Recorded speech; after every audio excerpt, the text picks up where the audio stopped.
Hello guys, আসসালামু আলাইকুম। আমি আজকে আলু আর আন্ডার নাস্তা বানাতে যাচ্ছি। যেটা আমি দুটো আলু নিয়েছি, দুটো আলুকে আমি সিদ্ধ করে নিয়ে এর খোসাটাকে ছাড়িয়ে নিচ্ছি। নাস্তাটা কিন্তু খেতে খুব ভালো লাগে। তো এই নাস্তাটা আর ইজিও, এত জলদি ঝটপট বেনে যায় কি বলছি।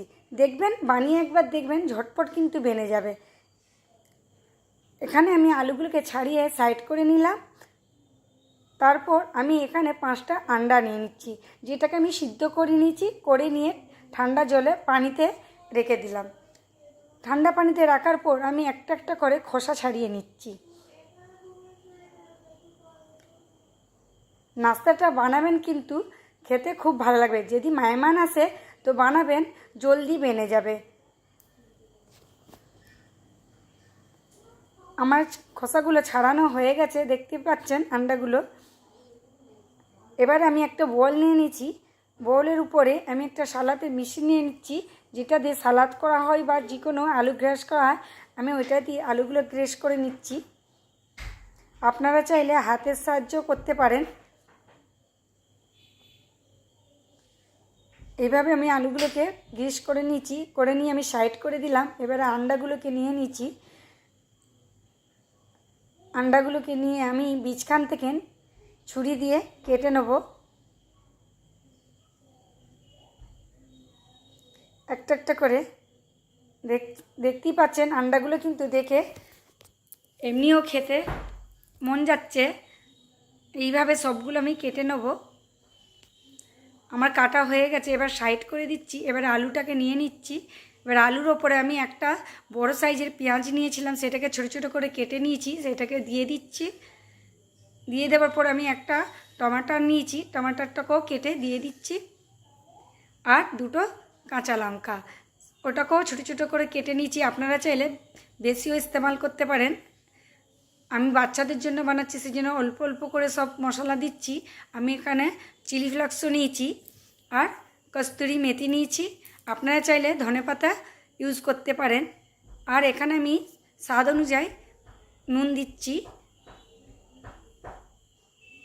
এখানে জিরে গুঁড়ো দিচ্ছি আর একটু গরম মশলা দিলে কি হয়, স্বাদটা ভালো আসে। তো মশলাগুলো দেওয়ার পর আমি হাতের সাহায্যে আলুটাকে মেখে নেব। দেখতে পাচ্ছেন এইভাবে মেখে নেব। যখন আমি কিন্তু ভিডিওটা করছিলাম, আমার হাজব্যান্ড বলছিল যে আমি ভিডিও করা নাস্তা আমি খাবো না, আর উনিই কিন্তু সবগুলো কিন্তু চটকেছে। এবার আমি আন্ডাটার উপর কালা নমক দিয়ে দিচ্ছি, যেটাকে বলে বিট নুন। দিয়ে দিলে কি হয়, আন্ডাটা ফিকা লাগে না, স্বাদ লাগে। তো এবার আমি আলু নিয়ে নিচ্ছি, যেটা পেস্ট করেছিলাম। ওই পেস্টটা নিয়ে আমি হাতের সাহায্যে একটু চ্যাপটা করে নিচ্ছি। করে নিয়ে একটা আন্ডা নিয়ে ওর ওপরতে দিয়ে দিচ্ছি। দিয়ে এবার চারিদিকটা মুড়ে দেবো, ঠিক আন্ডার আকারেই করে নেব। এইভাবে চারিদিকটা মুড়ে নেবেন। যদি লাগে যে হাতে চিপচিপার লাগছে, তো আপনারা চাইলে পানি বা তেল ইস্তেমাল করতে পারেন। দেখতেই পাচ্ছেন এইভাবে করে নেবেন। দেখতে পাচ্ছেন কত সুন্দর লাগছে দেখতে। আমি রেখে দিলাম, আর একটা করে নিচ্ছি। ঠিক এইভাবে করে নেবেন। দেখতে পাচ্ছেন এইভাবে সবগুলো কিন্তু করে নিতে হবে। আমার সবগুলো হয়ে গেছে। দেখতে পাচ্ছেন কত সুন্দর লাগছে, লাল লাল টমেটোগুলো লাল লাল হয়ে আছে। এখানে আমি চালের গুঁড়ো নিয়েছি। চালের গুঁড়ো ব্যবহার করছি কেন, ক্রিস্পি করার জন্য। আলুটাকে রেখে আমি চালের গুঁড়োটাকে ভালো করে ট্যাপ ট্যাপ করে লাগিয়ে নিচ্ছি। ভালোভাবে লাগিয়ে নিলে ওটা শুকিয়ে ও তো টেনে যাবে আলুটা। তো আলুটা টেনে নিলে কিন্তু ওপরটা ক্রিস্পি হয়ে যাবে, যে চালের গুঁড়োটা থাকবে। দেখতে পাচ্ছেন এইভাবে করে নেবেন।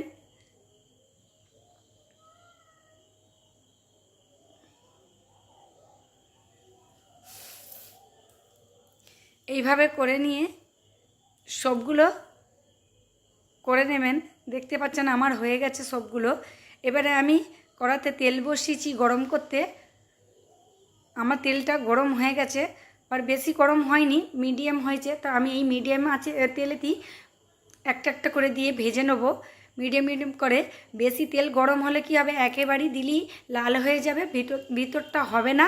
তো সেই জন্য আমি এইভাবে করে নেবো, ইপিট উপিট করে ভালোভাবে করে নেড়ে চেড়ে ভেজে নিতে হবে, যাতে চারিদিকটা ভালোভাবে ভাজা হয়ে যায়।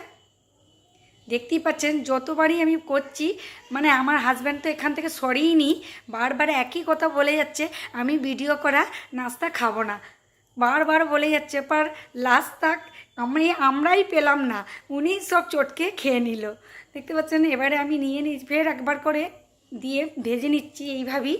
দেখতে পাচ্ছেন কত সুন্দর কালার হয়েছে, আর কিন্তু সেন্টটাও খুব ভালো আসছিল, কেন গরম মশলা দিয়েছি। এইভাবে নাস্তাটা কিন্তু বানিয়ে ফেলবেন। আমার ভিডিওটা যদি ভালো লাগে লাইক করে দেবেন, আর শেয়ার করে দেবেন, আর সাবস্ক্রাইব করতে ভুলবেন না। কমেন্টে জানাবেন আপনাদেরও কি হাজব্যান্ড এরকমই হয় যে বলে খাবো না, পর লাস্টে দেখবেন যে খেয়ে নিল? কমেন্টে জরুর জানাবেন। দেখতে পাচ্ছেন কত সুন্দর লাবণীয় হয়েছে। আমি এটাকে একবার চাকুর সাহায্যে কেটে নেব।